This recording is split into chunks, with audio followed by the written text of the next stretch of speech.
Assalamualaikum warahmatullahi wabarakatuh. Waalaikumsalam warahmatullahi wabarakatuh. Apa kabar teman-teman di sini? Kabarnya gimana? Baik? Baik. Alhamdulillah. Kita dapat berkumpul di tempat ini dengan keadaan sehat walafiat. Saya tujuan mengumpulkan teman-teman di sini ingin melakukan bimbingan kelompok dengan jenis bimbingan yaitu belajar dengan tema giat belajar dalam masa pandemi. Saya ingin teman-teman di sini mengemukakan bagaimana apakah teman-teman di sini sudah merasa belajarnya sudah efektif atau belum dan bagaimana alasannya. Jelaskan oleh di antara teman-teman di sini siapa sih yang mau menjelasin apakah saya udah efektif apa belum dan alasannya apa? Belum bagaimana? Belum tepat waktu Dalam apa dalam mengirim tugas. Itu penyebabnya apa sih? Main HP. Lebih mementingkan main HP daripada mengumpulkan tugas. Padahal tugasnya udah dikasih waktu gitu, deadline-nya tanggal sekian harus dikumpulkan, tapi tetap misalnya kebut semalam ya, sistem kebut semalam. Lalu dari siapa lagi? Saya juga merasa belum efektif, apalagi masa pandemi kayak gini.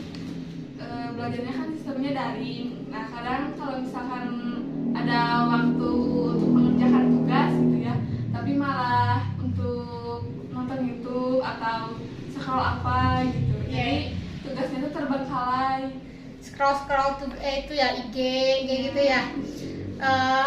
Lalu di sini teman-teman, saya ingin bertanya sebelum saya menjelaskan materi yang saya yang saya gali sebelumnya. Saya ingin tahu teman-teman di sini, apa sih tujuan kalian belajar di sekolah? Apa sih kalian manfaat kalian sekolah itu apa? Belajar itu apa? Apakah ada yang ingin diungkapkan dari teman-teman sekalian di sini? Manfaat mungkin ya. Iya. Manfaat dari belajar ya emang sih ya, mencari ilmu gitu ya, lebih luas lagi, nambah wawasan juga, apalagi kalau misalkan offline apa itu kan menambah teman gitu.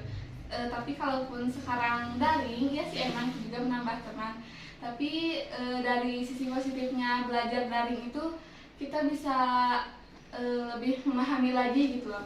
Kalau mengerjakan tugas itu harus benar-benar tepat waktu, soalnya kan kalau secara online itu kayak yang tidak ada penggerak gitu loh dari seorang guru gitu. Jadi hanya ada apa sih dari dorongan diri kita sendiri gitu.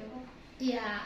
Selanjutnya teman-teman di sini sudah mengemukakan pendapat kalian, terus tata cara belajar kalian di rumah itu belum efektif mungkin di sini sebagian besarnya karena berbagai hal.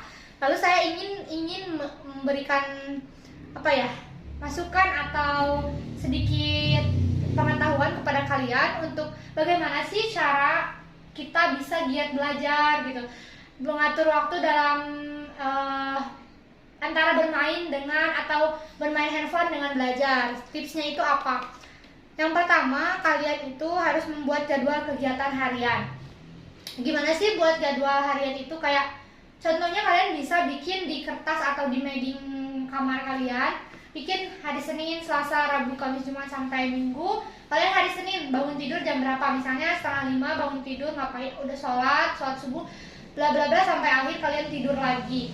Harus bikin kegiatan harian apa aja. Jadi terjadwal kayak gimana sih, jam berapa sih jam-jam saya belajar, jam-jam saya sekolah gitu. Jam-jam saya istirahat dan jam-jam kalian bermain sosial media atau handphone. Yang kedua, kalian harus tetap mengontrol diri. Kayak tadi contohnya dari Tiara, dia sering telat mengumpulkan tugas karena lebih asik bermain handphone. Jadi kebablasan gitu ketika deadline-nya udah hari ini tapi Tiara belum selesai mengerjakan tugas karena dia sering lebih mementingkan bermain handphone dan lebih senang bermain sosial media ya, buka sosial media. Itu tuh harus dikontrol. Kontrolnya kayak gimana? Oh, saya itu punya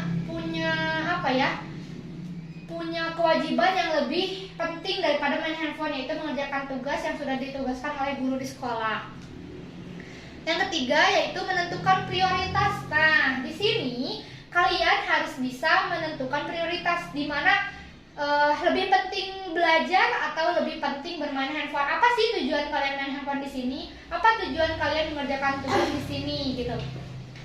Coba kalian pikirkan apa yang menentukan prioritas. Kalau sekolah itu apa sih sifatnya itu kan wajib ya, bermain handphone itu hanya untuk memuaskan diri sendiri. Tentukan prioritas itu. Ketiga yaitu menentukan prioritas. Kalian harus mementingkan prioritas kalian.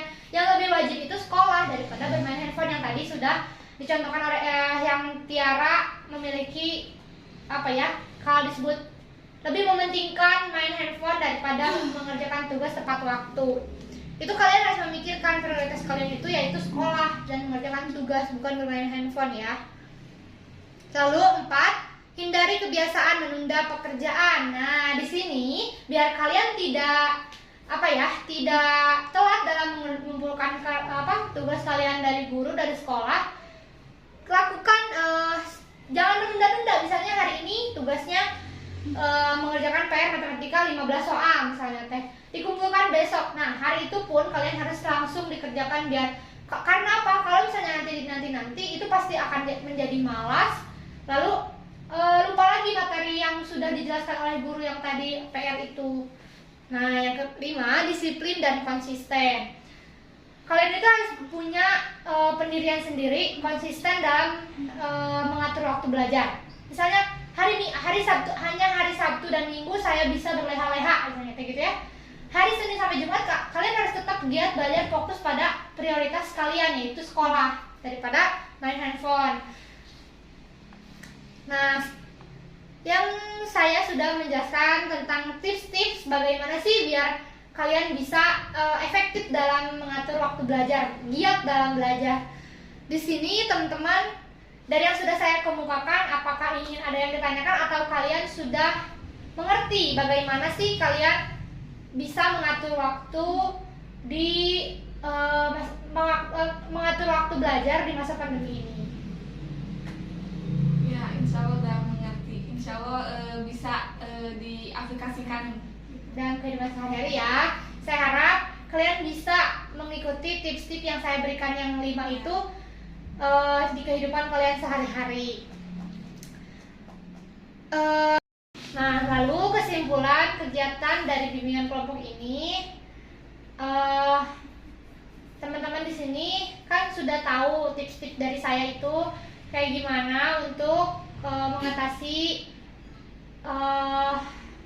mengatur waktu belajar dalam masa pandemi. Bagaimana? Coba bisa menjelaskan kembali atau secara singkat aja tips-tips mengatur waktu belajar yang 5 tadi apa? Yang bisa saya simpulkan, yang paling utama sih kita harus membuat dulu schedule-nya. Ya, betul. Nah, ketika membuat schedule, kita juga harus bisa mengontrol diri dan juga konsisten apa yang telah saya buat dalam schedule itu. Ya. Baik, terima kasih kepada Cindy telah menyimpulkan dari materi yang sudah saya berikan kepada teman-teman di sini. Sebelumnya saya berharap dengan adanya bimbingan kelompok ini kalian bisa menerapkan tips-tips mengatur waktu belajar dengan baik, dengan efektif dalam masa pandemi ini. Sekian bimbingan kelompok yang bisa saya berikan kepada teman-teman di sini. Mohon maaf bila ada kesalahan. Assalamualaikum warahmatullahi wabarakatuh. Waalaikumsalam.